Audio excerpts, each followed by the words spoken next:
It is now my pleasure to turn the webcast over to Jennifer Jolly. Jennifer, the floor is yours. Thank you. Welcome to today's webcast on resolving sibling disputes in family businesses, featuring Otis Baskin and Dana Telford of the Family Business Consulting Group. Today's discussion is part of the Family Business Services offered by Zions Bank Corporation, a financial services company consisting of a collection of great banks that operate under unique brands across 11 western and southwestern states. Our 8 locally managed banks have dedicated relationship managers who can provide you with expertise to assist and support family businesses. So please let us know if you want more information about stock ownership record keeping, succession planning, exit strategies, or other topics. We have great people ready to help support your unique needs. Today, Dana and Otis will cover what to expect when siblings work in a business together, including natural occurring tensions, and how to resolve sibling disputes when they arise. We look forward to answering the questions that you submit. I am pleased to introduce our presenters from Family Business Consulting Group. Dr. Otis Baskin was the founding director of the Family Business Forum at the University of Memphis and is a former dean of Pepperdine University. His primary expertise is in helping business-owning families develop plans for leadership succession, development of next-generation leaders, and family ownership structures. Dana Telford specializes in succession planning, family governance, board effectiveness, and conflict management. He earned an MBA from Harvard Business School and is a third-generation member of a commercial real estate firm. We'll begin with Otis. Thank you, Jennifer. It's a pleasure to be here today and to talk about a very important topic, the relationships, particularly among siblings, but also cousins that are working together in a family business. We titled this, You're Not the Boss of Me, and Other Flashbacks from Childhood, because frequently these are the things that plague members of a family business. And maybe we ought to start just with vision. The vision that you have for your business in your family and for your family in your business. Those are important things to clarify because the business can in fact become the glue that holds the family together in many ways if these things are understood well. It can become an important block for building and sustaining family bonds because it's necessary for people who own a business to stay close in order for the business to be successful, but that can also produce success in a family if it's done well. It's also important for economic stability for future generations. This great blessing of a wonderful enterprise that will continue to generate wealth for generations to come can be empowering rather than limiting if it is done correctly, if people understand and develop practices that help them work together successfully in a family business. There's also the desire to build and grow a great enterprise that's important. It's really the opportunity to perpetuate the legacy of a family business. I've had the opportunity to work with family businesses as old as 14 generations, wonderful legacies that continue to support success in generation after generation of a family. These are gifts that can be passed along to members of the family that you will never meet, but that nevertheless can benefit from the opportunity that you're building right now. And also the shared family passion for the business, a business that's in your blood, so to say, a business that becomes a lifestyle supporting this, understanding who your customers are, who your employees are. But why is it so hard? And it is hard. Let's don't sugarcoat this at all. It is a difficult thing to do.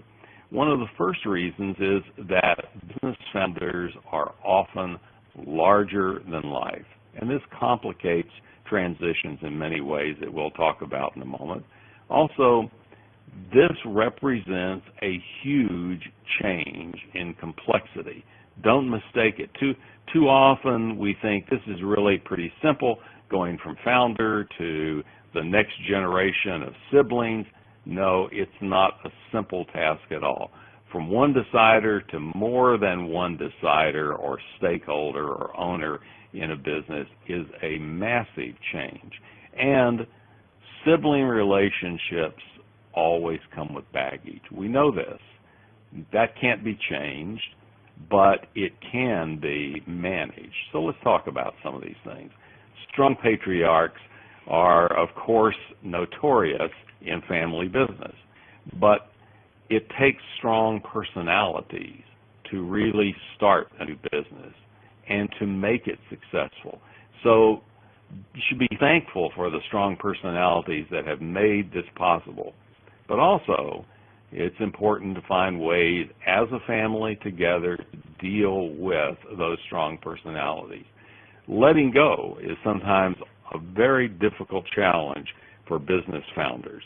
And, you know, we often say to business founders who plan to simply die at their desk, as some will tell us, that dying in the saddle is a nice romantic notion.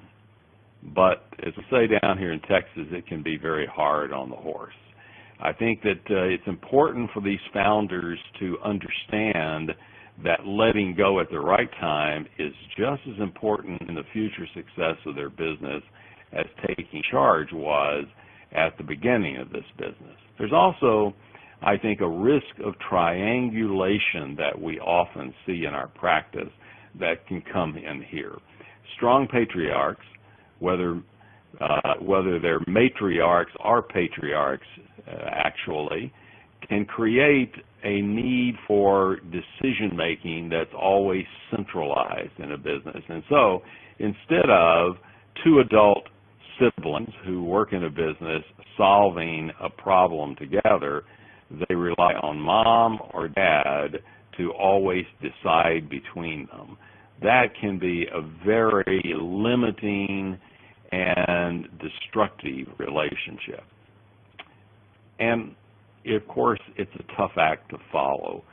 This founder who has created such a great business. And I often hear siblings say, do I have to start a business to be worthy to be here?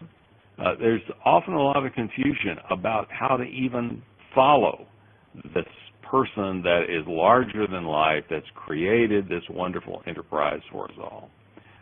Sibling differences are also, I think, a challenge. Now, growing up in families, we tend to differentiate ourselves. We should keep that in mind.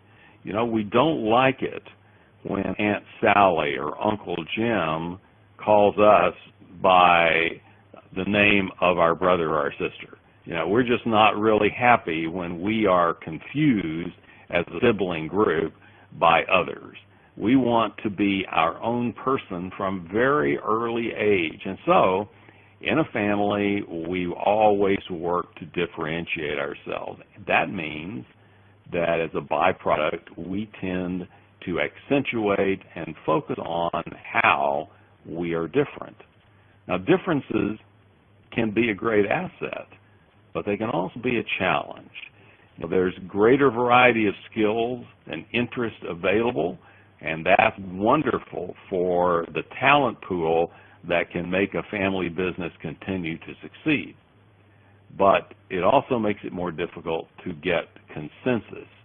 And when consensus is defined only as unanimity, it can make it impossible.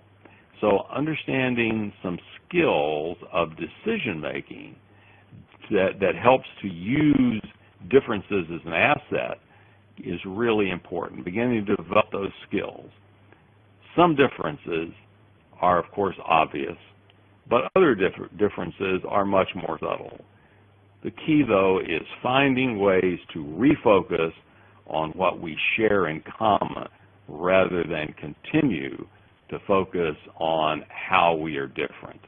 That's the success key going forward. Dana, why don't you take us through the 4 stages of conflict that can really come into play here? Thanks, Otis. Right. The challenge of a sibling partnership, I mean, one of many, is keeping decision-making or creating decision-making process that gets through the conflicts that are normal when trying to make decisions between a bunch of different owners or different leaders in an organization. Siblings are great at conflict. If you haven't heard it, so the last webinar that we did, Otis and I did, was on conflict management in a family business. So if you're interested in this topic specifically, please go and look it up through your banker and your contacts there. Because really the greatest risk in a sibling partnership is that a conflict will tear the family apart, which will then tear the business apart, which will then tear the wealth of the family apart, and then no one's happy in that scenario.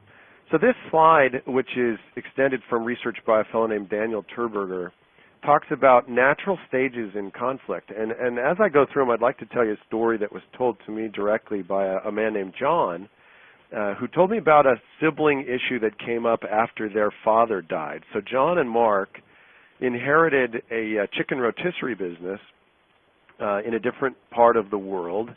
The father passed away pretty suddenly in his late 60s, and he had done some estate planning, and he passed the ownership of that business to his two sons, John and Mark, and to his daughter, and then also to his surviving spouse.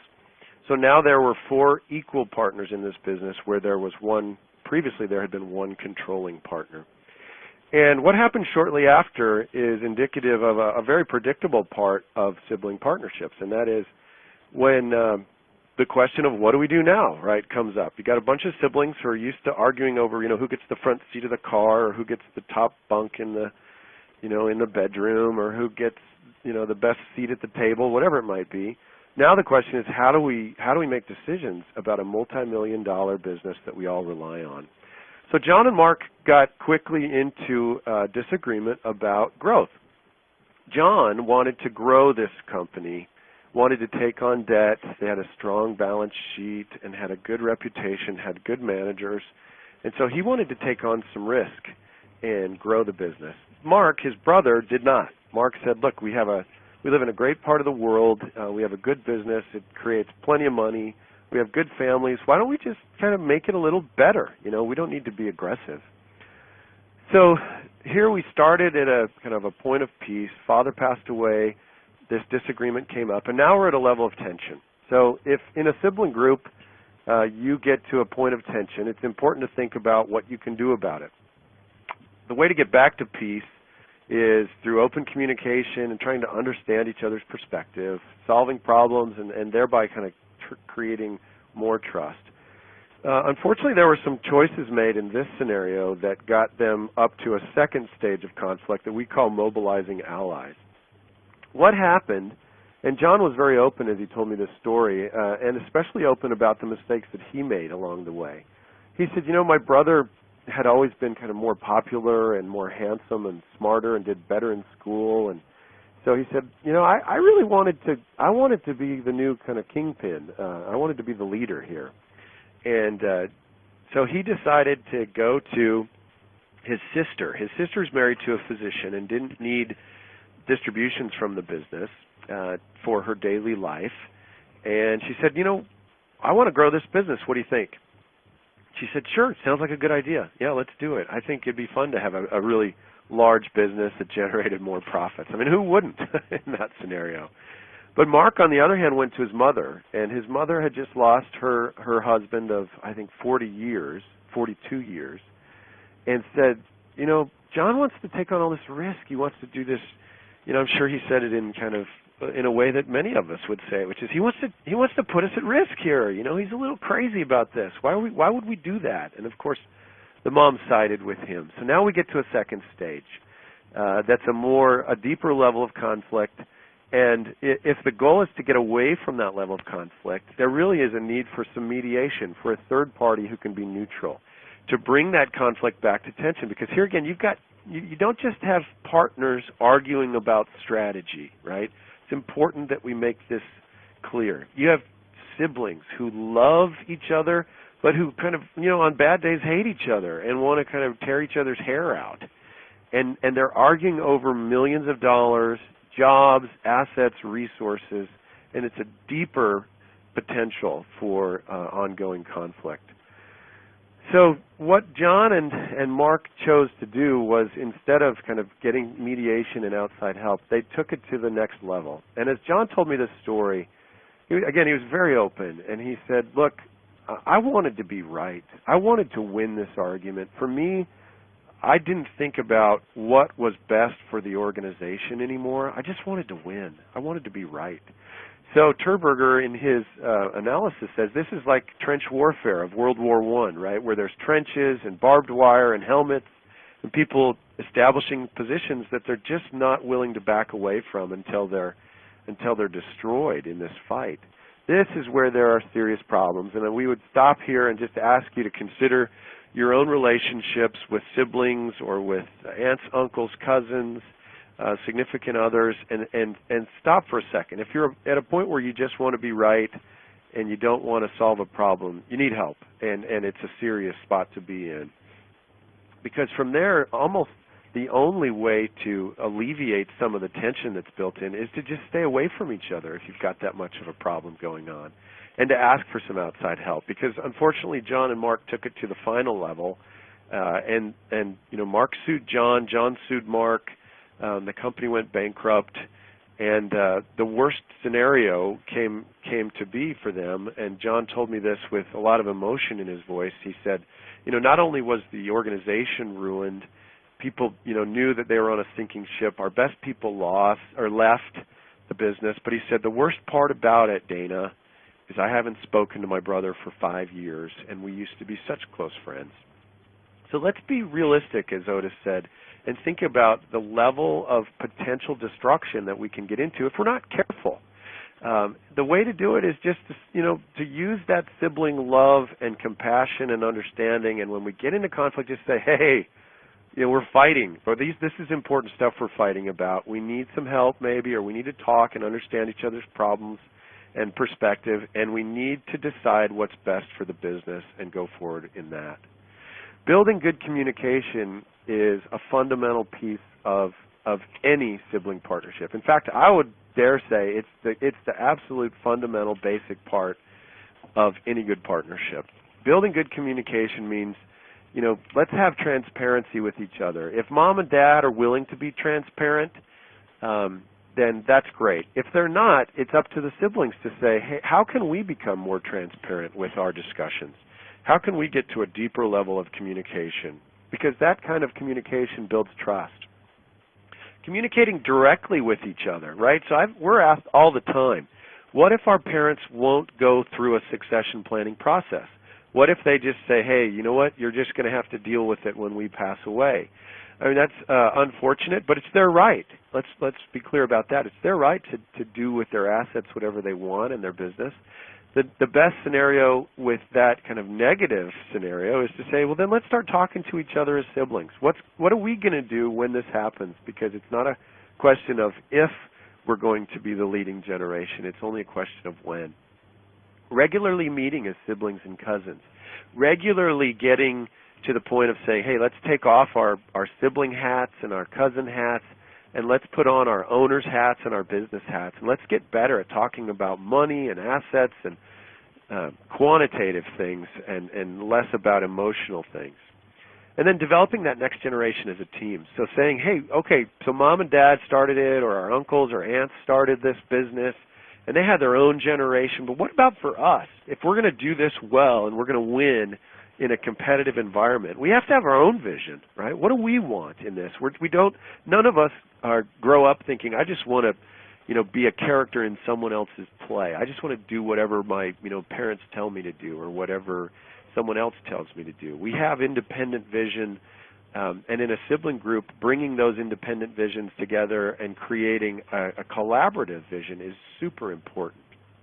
Investing time and energy in your relationships with one another is so important. I mean, there are very, very predictable stages in life that sometimes we just kind of forget to understand. We all start out as children, and then we become adults, and then most of us have spouses, and then most of us become parents in many cases. And so what happens as we go through these different stages is we have to think our lives become more busy, more complicated the more relationships we have around us. So if we're going to develop our sibling relationship, we really have to plan for it. We really have to set time aside and make sure that those sibling relationships are getting stronger. And then finding projects on which you can collaborate. So a lot of the families that Otis and I work with, when people are young in their businesses, they get them involved in foundations and charity, in games related to investment and collaboration around assets. Why? Well, it's a good training ground, and really why? It's because it's cheaper than if if there's real assets on the line and people make bad decisions and fight with each other. So finding projects for collaboration and just practicing working together is super important. No, you cannot change your sister. You can change yourself, right? And it's a simple part of relationships that, again, we overlook. We're all egocentric. Even Abraham Lincoln talked about being selfish, which is kind of hard to believe, but he did. We want what we want, and too often we want to change people around us or want people around us to change, which is impossible to force. We can change ourselves if we see a better way. So understanding why people are the way that they are, putting ourselves in their shoes in a sibling group it's actually easier to do than in other groups because we know our siblings so well, but it's harder to do because we often feel that kind of emotional attachment to our own perspective. So seeking to understand each other, go ahead, Otis. I'd say, Dana, that's a really good point that I think should be emphasized. So often we spend a great deal of time introspection, trying to understand ourselves. And not to say that isn't important, but the most critical aspect of strong sibling teams is really seeking to understand each other rather than just ourselves. Thank you, Otis. I started working with a new client in the last couple of weeks. They're here in the Intermountain West.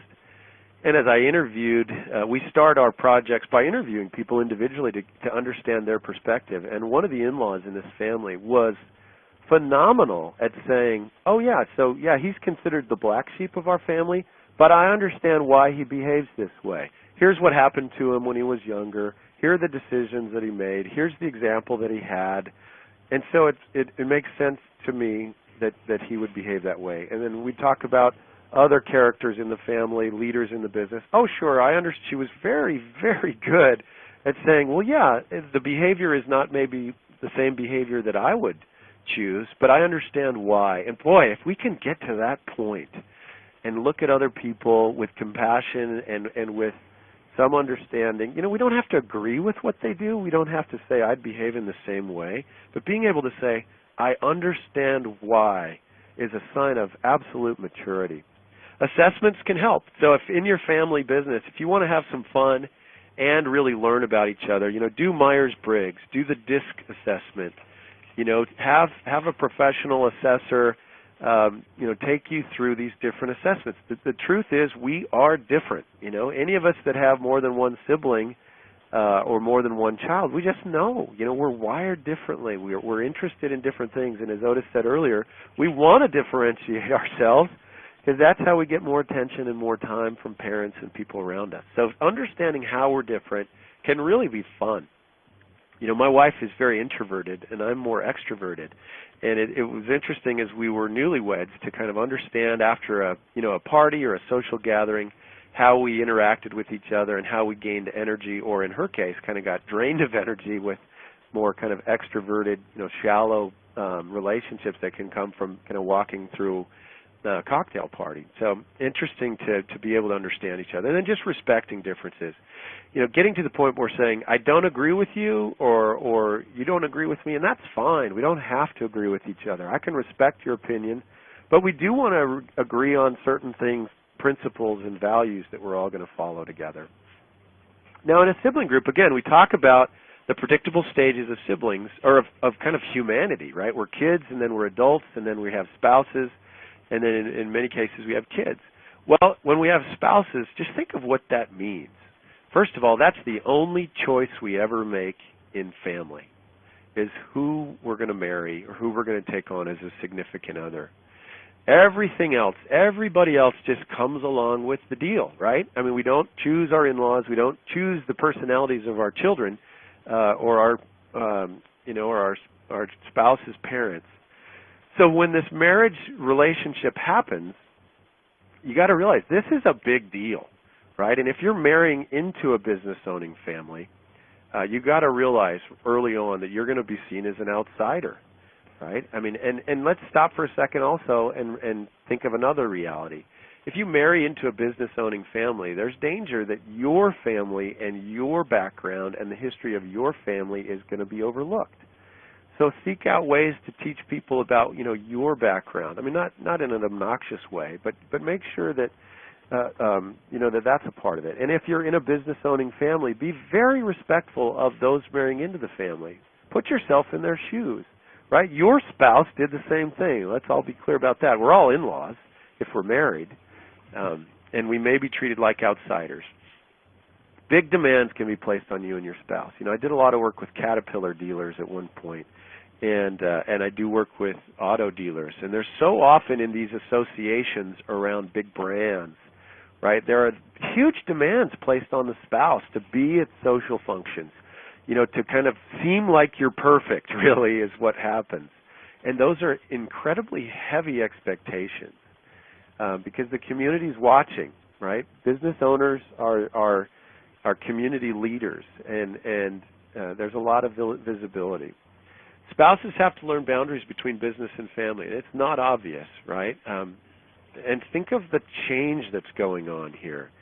As a family, as a new family is formed through marriage, that family's going to grow and become more independent, and it's going to create tension in the bigger family, right? The first ones to get married and the first ones to have children are the ones who are starting to kind of push away from the central point. And it's so predictable. We all did it, but it's often seen as kind of a tension-filled commotion as it happens in our kids' groups. So it's tough. And the best thing to do, again, is to communicate, be respectful, understand each other, try and make the most of it. The biggest sources of spouse issues, spouses get thrown into the system cold. They usually communicate differently. They might be introverts coming into an extroverted family. They might look at conflict differently.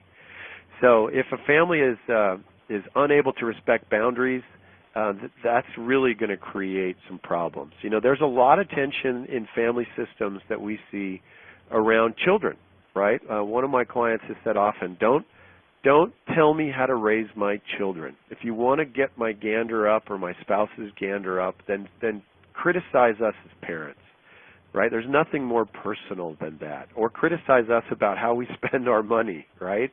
Another very personal set of choices. So respect boundaries and seek advice and counsel. Give advice and counsel when it's asked for. And then when siblings have a poor working relationship, they often will vent at home, right? Think of this. Two brothers, both married, argue at home. They come home. They complain about their brother. Oh, my brother's always been so hard-headed, right? The same conversation is going on in two different kitchens in the same city. Oh, my brother, he's such a hard-headed bugger. And the spouse is thinking, yeah, he is, and wants to protect and support the spouse. Well, the brothers might go back to work the next day and solve the problem, and they think, man, this guy is fabulous. I love him so much. He's such a great guy. Well, unfortunately, not often enough do the brothers go home and say, you know how I said my brother's such a pig-headed, stubborn ox? Well, he's a great guy today. It just doesn't happen enough. So be careful about that, because we need to speak positively and negatively with our spouses about our siblings and the people that we're working with. When it comes right down to it, when we're talking about families, so often we're really talking about a husband and a wife, right? At the end of life, kids have grown and had spouses and kids of their own, and mom and dad are gone, and spousal harmony is really, in many cases, a great goal. So how can you hope for that and create spousal harmony in a sibling partnership? Well, you just hope that and ensure that spouses know what they're getting themselves into. So communication on the front end, Family members make an effort to get to know spouses as a person, not just David's wife. And be respectful of differences. The best thing I've ever heard said about in-laws was told by a woman at a Harvard Business School conference that I was involved in. And she told this group of about 85 people, she said, I didn't get along with my mother-in-law, and I wish that I had. And so I made a decision. She said, I had 4 sons. So I thought, oh, wow, this is the great retribution. I'm going to have 4 daughters-in-law. And she said, I decided before any of my sons ever decided to get married exactly what I would say to that woman, that young woman, when the relationship happened. She said, I went to each of them individually, and I said, you are the single greatest thing that's ever happened to my son. You're the best thing that's ever happened to my son. And she said, I wasn't saying that I really like you. I wasn't saying that I want to spend a lot of time with you. But I was telling the truth, and it made that young woman feel welcome and accepted, and it goes a long, long way. And keep your pillow talk positive. Dana, that's a good point. Just to help these folks feel welcome. Sometimes the immediate in-laws aren't the best match to do that. That's a good reason to have family meetings for families that own businesses together, because within that larger family context, there's very likely to be a good match. And that really helps, I think, to build that relationship. You're right. And the family meetings, that last point on that slide is keep the pillow talk positive and draft policies, right, to that effect. And the policies happen in the family meetings that you're talking about. I'll turn it back over to you, Otis, to talk about sibling resentments. Okay, thanks. Sibling resentments are reality. We just have to accept that. They're a part of growing up. We may not like them. We may not want to admit them about ourselves, but they're there. And so we need to deal with them. And that's really part of growing up, is to understand that these things are there. So, it's wonderful to be a child who is loved in a family, but working out your relationship with your brother or your sister can sometimes be very difficult. It's just natural for us to want to be like mom or dad, and that can cause competition among us. When we look at family businesses, often it's dad's leadership that everyone admires. Even if that was a difficult, domineering personality, it can be tolerated, even admired, because it is dad. And frequently we recognize that personality was really what made it possible for this wonderful enterprise to exist. And so we all benefit from that. But when a sibling becomes the key leader, even if he or she has a gentler style, that will often be deeply resented in a lower trust system. And let me give you an example of one situation that I have dealt with like that. I had a family that came to me in great distress, wonderful people, and close in so many ways, but they really felt their whole family was falling apart, and many of them thought their business had to be sold because it was the source of all of the problems. But as we began to track this back, the issues actually began around accepting leadership. The founder of the business was a very strong personality and also a very successful person and very bright. And while he did a good job of selecting the next leader and also of transferring ownership of the enterprise, he did not do a good job, and they did not do a good job of understanding really what this transition would mean to their family. So Charles selected one of his sons after a lot of consideration to be his successor as president of the company. Now, there were 4 siblings, a daughter and 3 sons, and they each had equal ownership of the business. So 80% of the business ownership had been transferred to the 4 children at the point of this succession of leadership. Now, when that happened, everyone turned to David, the new leader, and said to him, we want you to lead just the way Dad did, because that's made us all very successful. And after all, Dad was really their example of a great leader. So things seemed to go well for the first year, but at the end of the year, David was really having a lot of challenges at work and at home. At home, he had promised his wife and their children that they could go to upstate Wisconsin to visit her mother and father for the Christmas holidays. But at work, they had huge demand for their product. They were a manufacturing company, and they had a lot of year-end orders. This was a business-to-business oil field tool equipment business. And they were having real challenges just meeting that demand, working double shifts at the factory. And David, as the new president, only been there just a little less than a year in terms of his leadership role, was not sure when he could actually leave for the Christmas holidays. However, at home, his wife is trying to buy 6 airplane tickets to get them all to upstate Wisconsin.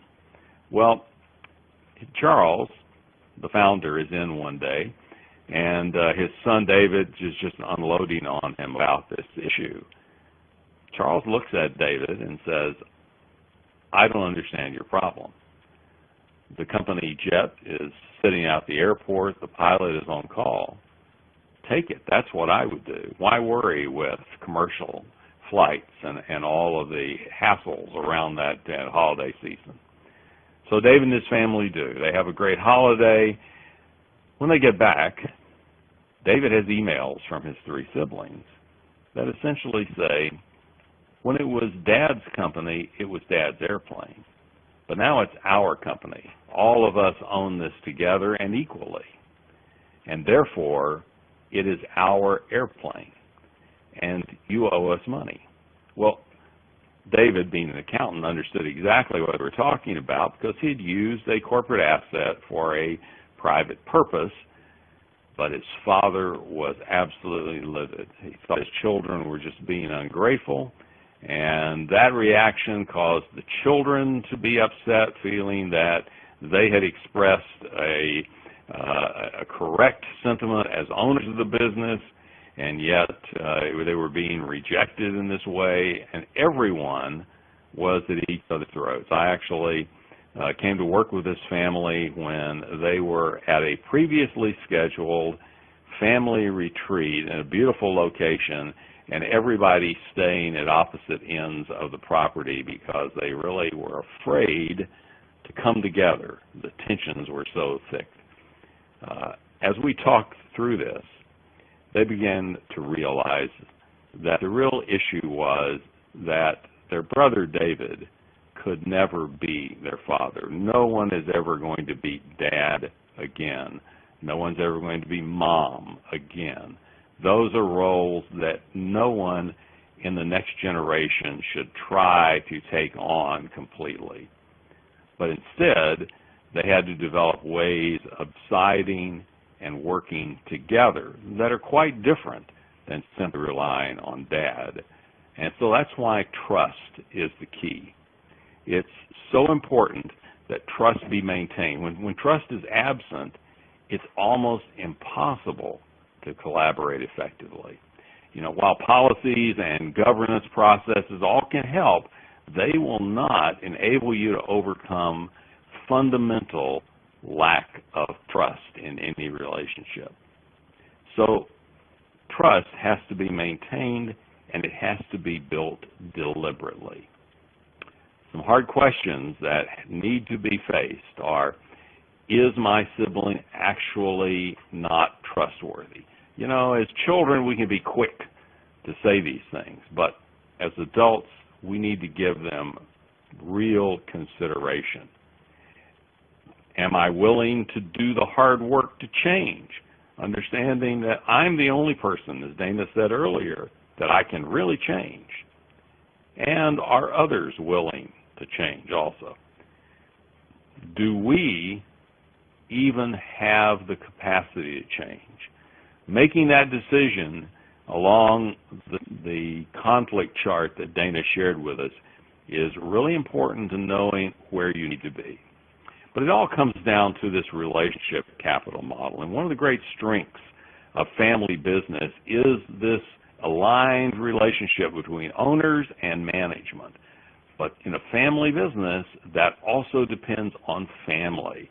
The current and future owners of this business are in the family. And together, the family with ownership and management has to develop the bond of trust.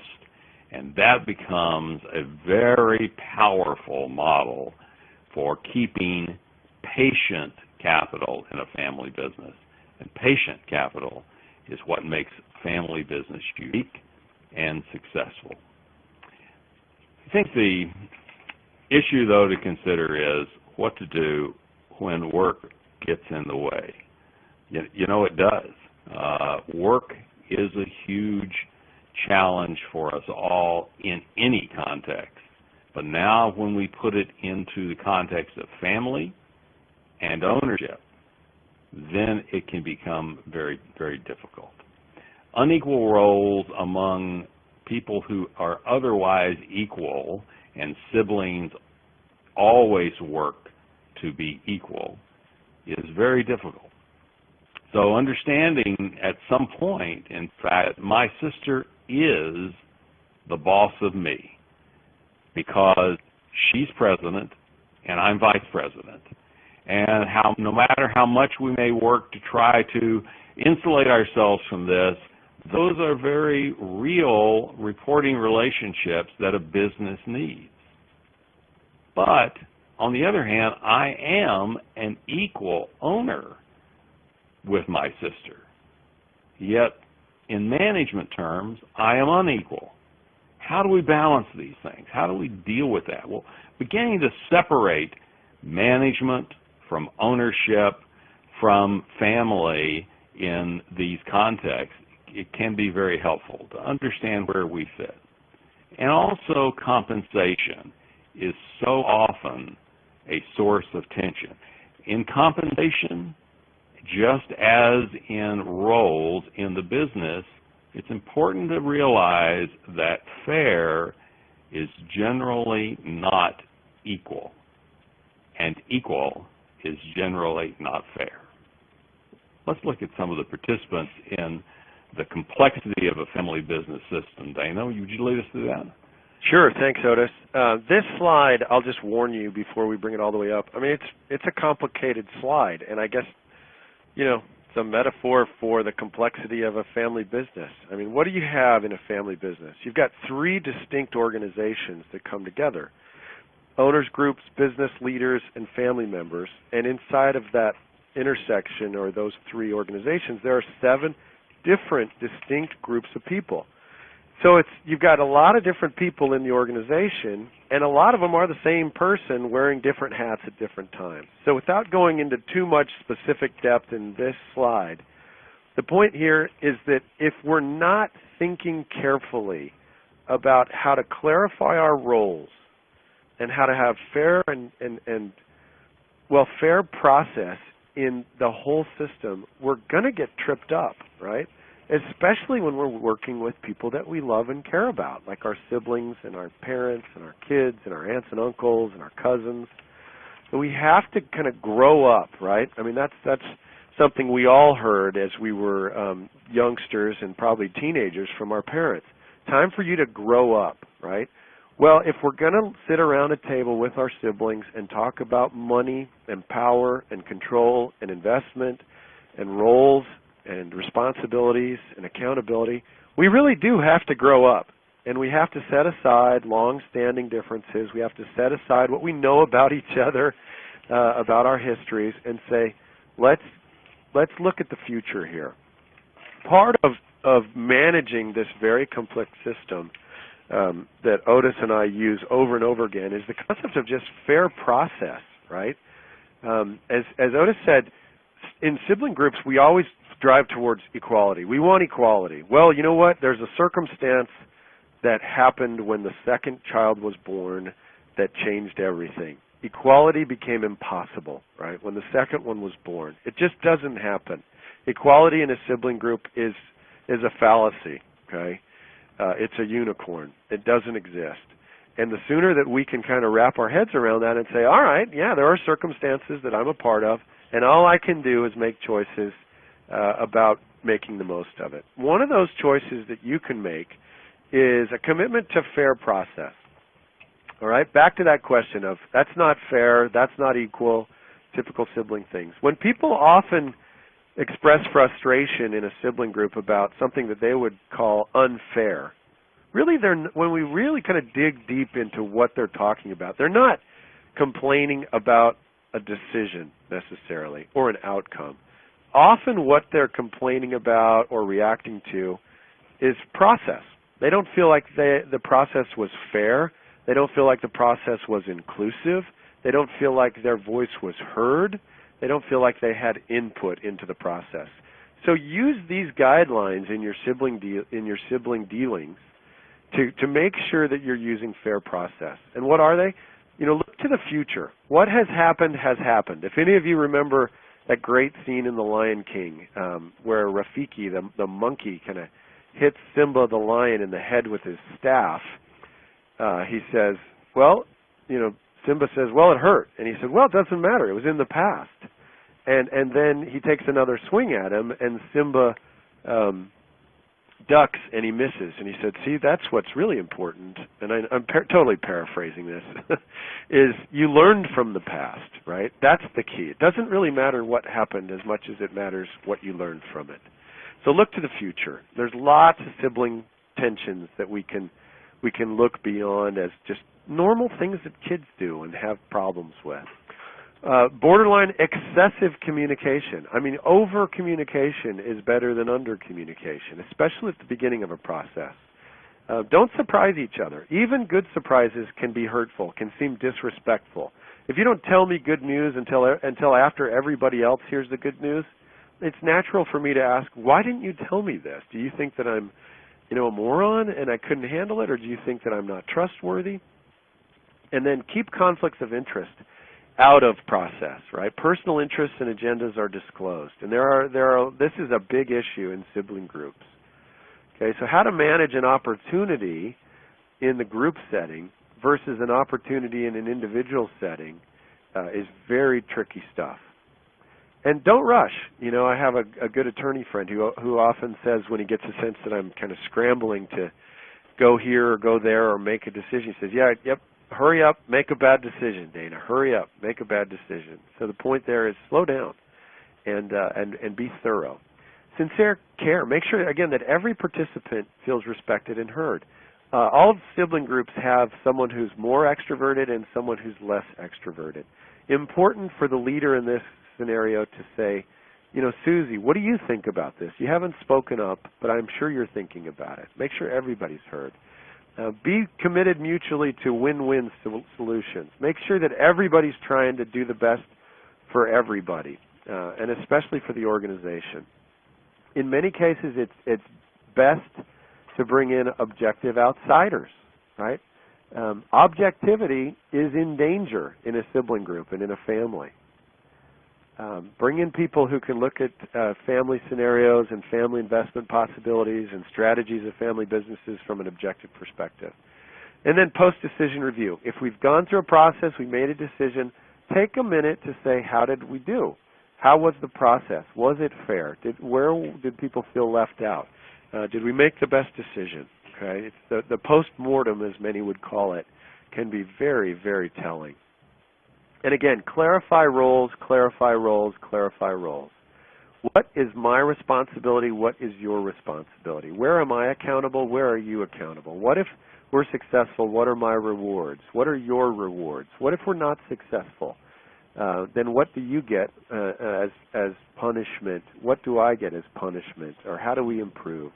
And really importantly, if you've heard Otis and I talk about hats, what is an ownership hat, right? When we sit down together in a family group, we could be talking as owners, we could be talking as business people and leaders, we could be talking as siblings or cousins or children or parents, or we could be talking as a board. We need to clarify when we're sitting down together, are we making a decision in the family, in the ownership group, in the management group? Be really, really careful about that, because if we get that wrong, communication can get messed up. And with that board decision question there at the bottom, I'll turn it back over to Otis to talk about boards of directors and how they can help in sibling groups. Boards can be very important for any family business, but particularly at the transition to a sibling group enterprise. They can support the succession process itself as it is happening. They can provide guidance and wisdom, particularly for this first non-founder leader. And that's what we did with the family I shared the information with you about earlier, to help them find a way, a governing group, to deal with some of their issues that are so important. And accountability.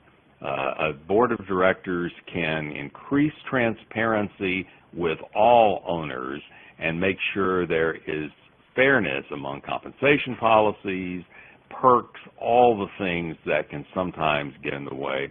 And most importantly, a board with independent directors, non-family independent directors, allows you to have people giving you advice in the discussion who don't have a dog in your race, and everyone knows they can be trusted for that good advice. But it's important to keep in mind that the kids are coming, and think about at what age do we start to share what information. You can't do it differentially. One set of parents can't share it at one age, and another set of parents wait for a later age, because cousins are going to talk to each other if you have a good family relationship. So make some decisions around those things. Different family sizes affect ownership and distribution of shares in various ways. So understand what effects this is going to have, not just now for you and your siblings, but for your children, the cousins that are coming, etc. What policies are you going to need for these governance systems that will be important for your enterprise? And begin to work on those policies. And how do we set expectations without undue pressure? That is very key, so that children grow up knowing there's opportunity, but not feeling that they are expected to live up to anyone else's example. And what if we have different standards for our kids? How's that going to impact what we do together and how they work in the business together if they choose to? So preparing for the arrival of the next generation is very important. Don't wait until the first one is asking to join the business. Get that started early so they understand what's expected and they know what to expect themselves. Invest in education for the next generation, not only for those who want to work in the business, but for everyone who will be involved.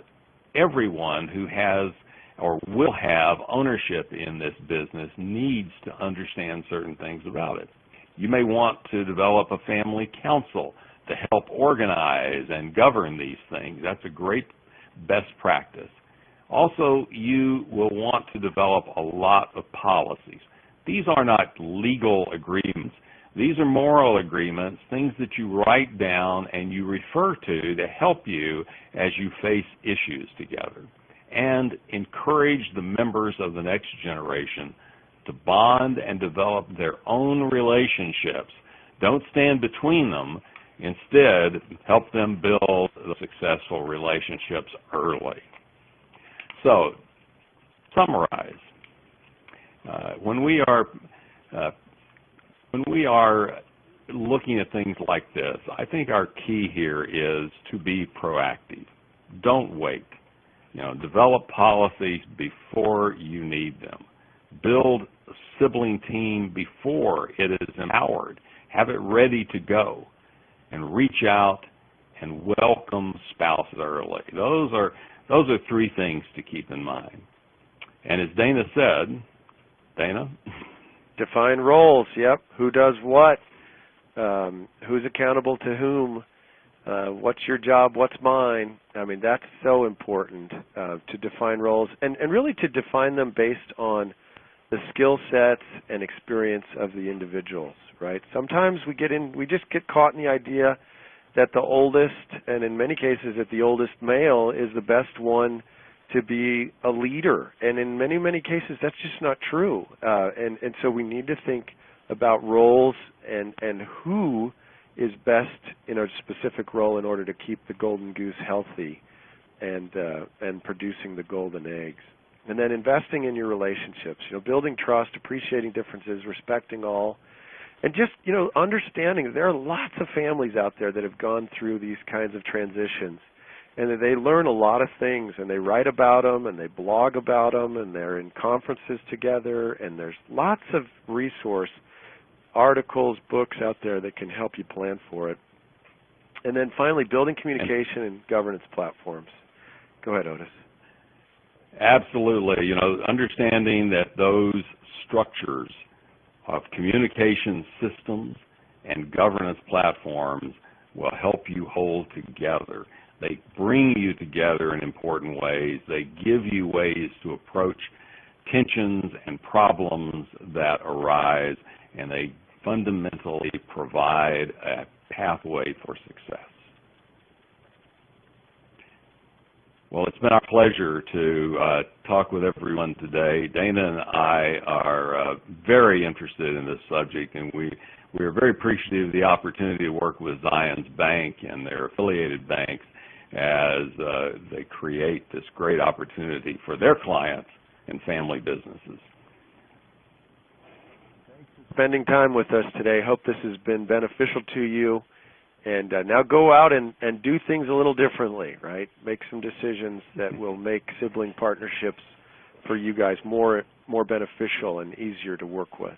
Thanks again. Absolutely. All right, and with that, we thank you once more for joining us today. We do hope you found this presentation informative. This does conclude today's webcast, and you may now disconnect. Have a great day.